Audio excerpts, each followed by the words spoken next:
নমস্কার বন্ধুরা, আমার ইচ্ছেগুলোই স্বাগত জানাই। এখন আমি পড়ে শোনাব অবনীন্দ্রনাথ ঠাকুর রচিত রাজকাহিনী থেকে পদ্মিনী গল্পটি। আজ চতুর্থ পর্ব। আলাউদ্দিন বললেন, যদি তুমি সত্যই ভীমসিংহ, তবে তোমাকে উদ্ধার করবার জন্য রাজপুতদের কোনো চেষ্টাই দেখছি না যে। রানা বললেন, যে মূর্খ নিজের বুদ্ধির দোষে মিথ্যাবাদী পাঠানের হাতে বন্দী হয়েছে, তার সঙ্গে চিতোরের মহারানা বোধহয় কোনো সম্বন্ধ রাখতে চান না। কথাটা শুনে বাদশার মনে খটকা লাগল। যদি সত্যিই ভীমসিংহকে পাঠানের হাতে ছেড়ে দিয়ে থাকেন। আলাউদ্দিন মহাভাবিত হয়ে দরবার ছেড়ে উঠে গেলেন। সেই দিন শেষ রাত্রে চিতোরের উপরে কেল্লার খোলা ছাদে পদ্মিনী গালে হাত দিয়ে একা দাঁড়িয়েছিলেন। নীল পদ্মের মতো তাঁর দুটি সুন্দর চোখ পাঠান শিবিরের দিকে, যেখানে ভীমসিংহ বন্দী ছিলেন, সেই দিকে চেয়েছিল। আকাশ তখনও পরিষ্কার হয়নি। পূর্ব দিকে সূর্যের আলো সোনার তারের মতো দেখা দিয়েছে। এমন সময় দুজন রাজপুত সর্দার পদ্মিনীর পায়ে এসে প্রণাম করলেন। একজনের নাম গোরা, আরেকজনের নাম বাদল। গোরার বয়স 50-এর উপর, আর তার বড় ভাইয়ের ছেলে বাদলের বয়স 12 বছর। গোরা বাদল দুজনেই পদ্মিনীর বাপের বাড়ির লোক। রাজকুমারী পদ্মিনী যখন ভীমসিংহের রানী হয়ে সিংহল ছেড়ে চলে আসেন, তখন তার সঙ্গে এই গোরা এক হাতে তলোয়ার, আর হাতে মা বাপ হারা কচি বাদলকে নিয়ে দেশ ছেড়ে চিতোরে এসেছিলেন। পদ্মিনী জিজ্ঞাসা করলেন, মহারানা কি আমার কথা মতো কাজ করতে রাজি হয়েছে? গোরা বললেন, তাঁরই হুকুমে রানীজিকে পাঠান শিবিরে পাঠাবার বন্দোবস্ত করার জন্য এমনি বাদশার সঙ্গে দেখা করতে চলেছি। পদ্মিনী একটু হেসে বললেন, যাও, বাদশাকে বলো আমার জন্য যেন দিল্লিতে একটা নতুন মহল বানিয়ে রাখেন। গোরা বাদল বিদায় নিলেন। দেখতে দেখতে সমস্ত পৃথিবী প্রকাশ করে সূর্যদেব উদয় হলেন। পদ্মিনী দেখলেন আলাউদ্দিনের লাল রেশমের প্রকাণ্ড শিবির সকালবেলায় সূর্যের আলোয় ক্রমে ক্রমে রক্তময় হয়ে উঠল। তিনি বাদশাহের সেই কানাতের দিকে চেয়ে চেয়ে বলে উঠলেন, ধূর্ত পাঠান, তোতে আমাতে আজ যুদ্ধ আরম্ভ হলো, দেখি কার কতদূর ক্ষমতা। সেদিন শুক্রবার, মুসলমানদের জুম্মা। আলাউদ্দিন ফজিরের নমাজ করে দরবারে বসেছেন। এমন সময় মহারানার চিঠি নিয়ে গোরা বাদল উপস্থিত হলেন। বাদশাহ মহারানার মোহর করা চিঠি হাতে নিয়ে পড়তে লাগলেন। তাতে লেখা রয়েছে, পদ্মিনীকে বাদশার হাতে দেওয়াই স্থির হলো। তার বদলে রানা ভীমসিংহের মুক্তি চাই। আরও রাজরানী পদ্মিনী সামান্য স্ত্রীলোকের মতো দিল্লিতে যেতে পারে না। তাঁর প্রিয় সঙ্গীরাও যাতে পদ্মিনীর সঙ্গে থেকে চিরদিন তাঁর সেবা করতে পারেন, বাদশাহ যেন সে বন্দোবস্ত করেন। তাছাড়া চিতোরের রানী পদ্মিনীকে শাহেনশার শিবিরে পৌঁছে দেবার জন্যে যেসব বড় বড় ঘরের রাজপুতনির সঙ্গে যাবেন, তাঁদের যাতে কোনো অসম্মান না হয়, সেই জন্য বাদশাহ তাঁর সমস্ত সৈন্য কেল্লার সামনে থেকে কিছু দূরে সরিয়ে রাখবেন। শেষে মহারানার ইচ্ছা যে এরপর থেকে আলাউদ্দিন আর যেন তাঁর সঙ্গে শত্রুতা না করেন। চিঠিখানা পড়ে বাদশার মন আনন্দে নৃত্য করতে লাগল। তিনি হাসি মুখে গোরা বাদলের দিকে ফিরে বললেন, বেশ কথা, আমি আজ রাত্রের মধ্যেই সমস্ত ফৌজ কেল্লার সামনে থেকে উঠিয়ে নেব। রানীর আসবার কোনোই বাধা হবে না। তোমরা মহারানাকে জানাও গে, তাঁর সকল কথাতেই আমি রাজি হলেম। গোরা বাদল বিদায় হলেন। বাদশাহ কেল্লার সামনে থেকে সৈন্য উঠিয়ে নিতে হুকুম দিলেন। একদিনের মধ্যে এত সৈন্য অন্য জায়গায় উঠিয়ে নেওয়া সহজ নয়। বাদশাহ বললেন, তাম্বুকানাত, গোলাগুলি, অস্ত্রশস্ত্র, আসবাবপত্র যেখানকার সেইখানেই থাক। কেবল সেপাইরা নিজের ঘোড়া নিয়ে একদিনের মতো অন্য কোথাও আশ্রয় নিক। তাতেও প্রায় সমস্ত রাত কেটে গেল। পরদিন সূর্যোদয়ের সঙ্গে সঙ্গে চিতোরের প্রধান ফটক রামপালের উপর কড়কড় শব্দে নাকারা বাজতে লাগল। বাদশাহ দেখলেন চিতোরের 7টা ফটক একে একে পার হয়ে চার চার বেহারার কাঁধে প্রায় 700 ডুলি তাঁর শিবিরের দিকে আসছে। মাঝে রানী পদ্মিনীর চীনা পাত মোড়া সোনার চতুর্দোল, আর এক পাশে 50 বৎসরের সর্দার গোরা, আর এক পাশে 12 বৎসরের বালক বাদল, দুজনেই ঘোড়ায় চড়ে। পদ্মিনী আর তাঁর সহচরীদের থাকবার জন্যে বাদশাহ প্রায় আধ ক্রোশ দূরে কানাত ফেলেছিলেন। একে একে যখন সেই 700 পালকি কানাতের ভিতরে পৌঁছল, তখন গোরা বাদশার হুজুরে খবর জানালেন, শাহেনশাহ, রানীজি উপস্থিত। এখন তিনি একবার ভীমসিংহের সঙ্গে দেখা করতে চান।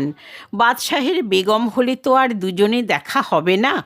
বাদশাহ বললেন, পদ্মিনী যখন রানাকে দেখতে চেয়েছেন তখন আর কথা কি, আমি আধ ঘন্টা সময় দিলেম, তার বেশি রানা যেন পদ্মিনীর কাছে না থাকেন। গোরা তথাস্তু বলে বিদায় হলেন। আলাউদ্দিন একলা বসে দেখতে লাগলেন 1-2 করে প্রায় 700 পালকি কানাতের ভিতর থেকে বেরিয়ে চিতোরের মুখে চলে গেল, সঙ্গে ঘোড়ায় চড়ে 12 বৎসরের বালক। বাদশাহ একজন ওমরাহকে জিজ্ঞাসা করলেন, এসব পালকিতে কারা যায়? শুনলেন চিতোর থেকে যে সকল বড় ঘরের রাজপুতুনি রানীকে বিদায় দিতে এসেছিলেন তারা ফিরে গেলেন। বাদশাহ জিজ্ঞাসা করলেন, ভীমসিংহ কোথায়? উত্তর হলো, অন্দরে আছেন। আলাউদ্দিন শিবিরের এক কোণে বালির ঘড়ির দিকে চেয়ে দেখলেন 8 ঘন্টা হয়ে গেছে, এইবার পদ্মিনীর সঙ্গে দেখা হবে। বাদশাহ সাজগোজ করবার জন্য অন্য এক শিবিরে উঠে গেলেন। সেখানে আতর, গোলাপ, হিরে জহরতের ছড়াছড়ি। কোথাও সোনার আতরদানে 1000 টাকা ভরি গোলাপি আতর, কোথাও মুক্তোর তাজ, পান্নার শির প্যাঁচ, কৌটো ভরা মানিকের আংটি, আলনায় সাজানো কিংখাবের জামা জোড়া, রেশমি রুমাল, জরির লপেটা। বাদশাহ যতক্ষণ কিংখাবের জামাজোড়া জরির লপেটা পরে আয়নার সম্মুখে পাকা দাড়িতে গোলাপি আতর লাগাচ্ছিলেন, ততক্ষণ সেই 700 পালকির একখানিতে রানা ভীমসিংহকে লুকিয়ে মেবারের বাছা বাছা রাজপুত সর্দারেরা পাঠান শিবিরের মাঝখান দিয়ে চিতোরের মুখে এগিয়ে চলেছেন। ক্রমে আলাউদ্দিনের সাজগোজ সাঙ্গ হলো। 8 ঘন্টা শেষ করে 1 ঘন্টা পূর্ণ হতে চলল, এখনও পদ্মিনীর শিবির থেকে ভীমসিংহ ফিরে এলেন না। বাদশাহ গোরাকে ডাকতে হুকুম দিলেন। গোরার কোনো সন্ধান পাওয়া গেল না। আলাউদ্দিন আর স্থির থাকতে পারলেন না। ব্যস্ত সমস্ত হয়ে যেখানে আধ ক্রোশ জুড়ে কানাত খাটানো হয়েছিল সেইখানে উপস্থিত হলেন। দেখলেন পদ্মিনীর সোনার চতুর্দোল শূন্য পড়ে আছে। যে লাল মখমলের প্রকাণ্ড শিবিরে তিনি চিতোরের রানী পদ্মিনীকে মানিকের খাঁচায় সোনার পাখিটির মতো পুষে রাখবেন ভেবেছিলেন, সে শিবির অন্ধকার। কোথায় পদ্মিনী, কোথায় তাঁর 100 সখী, আর কোথায় বা বন্দি ভীমসিংহ? পাঠান শিবিরে হুলস্থুল পড়ে গেল।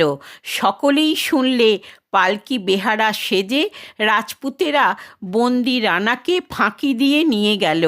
বাদশাহ তখনই সমস্ত সৈন্য জড়ো করতে হুকুম দিয়ে 2000 ঘোড়সওয়ার সঙ্গে চিতোরের মুখে বেরিয়ে গেলেন। সবেমাত্র রানার পালকি চিতোরের ফটক পার হয়েছে, এমন সময় পাঠান বাদশার ঘোড়সওয়ার কালবৈশাখীর ঝড়ের মতো ধূলি ধ্বজায় চারিদিক অন্ধকার করে দিন দিন শব্দে রাজপুত সৈন্যের উপর পড়ল। তখন বেলা 2 প্রহর। আগুনের সমান তপ্ত রৌদ্রে 12 বৎসরের বালক বাদল আর 50 বৎসরের বৃদ্ধ গোরা একদল রাজপুতকে নিয়ে প্রাণপণে চিতোরের সিংহদ্বার রক্ষা করতে লাগলেন। সন্ধ্যা হয়ে এলো, তবু যুদ্ধের শেষ হলো না। চিতোর থেকে দলের পর দল রাজপুত এসে যুদ্ধে যোগ দিতে লাগলো। বাদশাহ হাজারের পর হাজার পাঠান এনেও চিতোরের একখানা পাথর পর্যন্ত দখল করতে পারলেন না। শেষে যে ভীমসিংহকে তিনি কাল রাত্রে সোনার শৃঙ্খলে বন্ধ রেখেছিলেন, সেই ভীমসিংহ যখন হাতির পিঠে যুদ্ধক্ষেত্রে উপস্থিত হলেন, তখন পাঠান বাদশার আশা ভরসা নির্মূল হল। সন্ধ্যার অন্ধকারে অর্ধেক ভারতবর্ষের সম্রাট আলাউদ্দিন চিতোরের সম্মুখ থেকে ঘোড়া ফিরিয়ে শিবিরে গেলেন। জয় জয় রবে চিতোর নগর পরিপূর্ণ হল। সেই দিন গভীর রাত্রে যুদ্ধ শেষে রানা ভীমসিংহ যখন পদ্মিনীর শয়নকক্ষে বিশ্রাম করতে এলেন, তখন রানার 2 চক্ষে জল দেখে পদ্মিনী জিজ্ঞাসা করলেন, এ সুখের দিনে চক্ষে জল কেন? রানা নিঃশ্বাস ফেলে বললেন, পদ্মিনী, আজ আমার পরম উপকারী চিরবিশ্বাসী গোরা চিরদিনের মতো যুদ্ধের খেলা সাঙ্গ করে দেবলোকে চলে গেছে। দুজনে আর একটিও কথা হলো না। রানী পদ্মিনী শয়নঘরের প্রদীপ অন্ধকার করে দিলেন। দক্ষিণের হাওয়ায় সারা রাত্রি চিতোরের মহাশ্মশানের দিক থেকে যেন একটা হায় হায় হায় হায় শব্দ সেই ঘরের ভিতর ভেসে আসতে লাগলো। আলাউদ্দিন যখন পদ্মিনীর আশায় চিতোর ঘিরে বসেছিলেন, সেই সময় কাবুল থেকে মুঘলের দল একটু একটু করে ক্রমেই ভারতবর্ষের দিকে এগিয়ে আসছিল। রাজপুতের কাছে হার মেনে বাদশাহ নিজের শিবিরে এসে শুনলেন, মুঘল বাদশাহ তৈমুরলং দিল্লি আক্রমণ করতে আসছেন। সেই সঙ্গে দিল্লি থেকে পিয়ারি বেগমের একটি পত্র পেলেন। তার এক জায়গায় বেগম লিখেছিলেন, শাহেনশাহ, আর কেন পদ্মিনীর আশা পরিত্যাগ করুন। হে মধুকর, তুমি পদ্মের সন্ধানে মরুভূমির মাঝে ফিরতে লাগলে, আর বনের ভাল্লুক এসে তোমার সাধের মৌচাক লুটে গেল। সকলই আল্লাহর ইচ্ছে। আজ অর্ধেক ভারতবর্ষের রাজা, কাল হয়তো পথের ভিখিরি। হায় রে হায়, দিল্লির পিয়ারি বেগমকে এতদিনে বুঝি মোঘল দস্যুর বাঁদী হতে হলো। বাদশাহ পিয়ারির চিঠি পড়ে স্তম্ভিত হলেন। বিপদ যে এত গুরুতর তা তিনি স্বপ্নেও ভাবেননি। আলাউদ্দিন তৎক্ষণাৎ শিবির উঠাতে হুকুম দিলেন। সেই রাত্রে পাঠান ফৌজ রাজস্থান ছেড়ে কাশ্মীরের মুখে চলে গেল।